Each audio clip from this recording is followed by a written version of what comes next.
ब्रह्मण्य पुण्य सदा पूर्ण शंकर प्राण बल भई ज्ञान वैराग्यम सिद्धार्थम भिक्षाम देहि च पार्वती।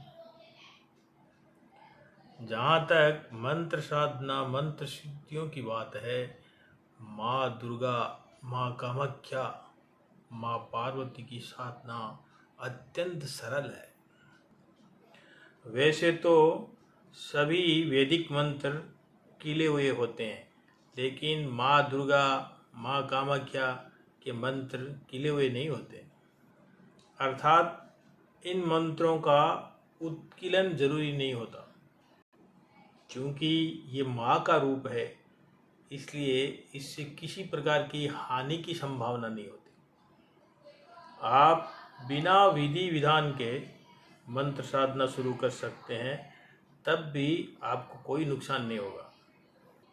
मैं जिस माँ की बात कर रहा हूँ, उनके संकल्प मात्र से ऐसे कई ब्रह्मांड बन जाते हैं और कई नष्ट भी हो जाते हैं। ये इतनी बड़ी पृथ्वी जिस पर विशाल सागर, विशाल पर्वत है, ये सब उस माँ की दृष्टि में एक छोटा सा कण है।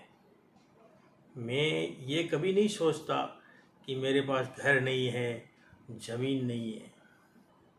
मैं उस सामर्थ्यवान माँ का बेटा हूँ जिसने इस दुनिया की रचना की है।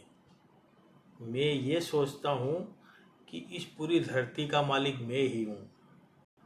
इतना निश्चित है कि अगर आप माँ की साधना करते हो और आप अगर किसी वीरान जंगल में भी जाकर बैठ जाते हो, तब भी वहाँ भी माँ आपके खाने पीने की व्यवस्था कर देगी। लेकिन इसके लिए आपके मन में उस माँ की सामर्थ्य के प्रति विश्वास होना पड़ेगा। एक पल के लिए सोचोगे कि माँ खाना भेज देगी, फिर दूसरे पल सोचोगे भेजेगी या नहीं भेजेगी।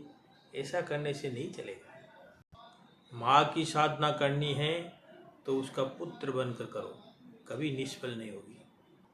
तुम्हारे मन में अगर छल कपट भी है, तब भी माँ तुम्हारी इच्छा जरूर पूरी करेगी।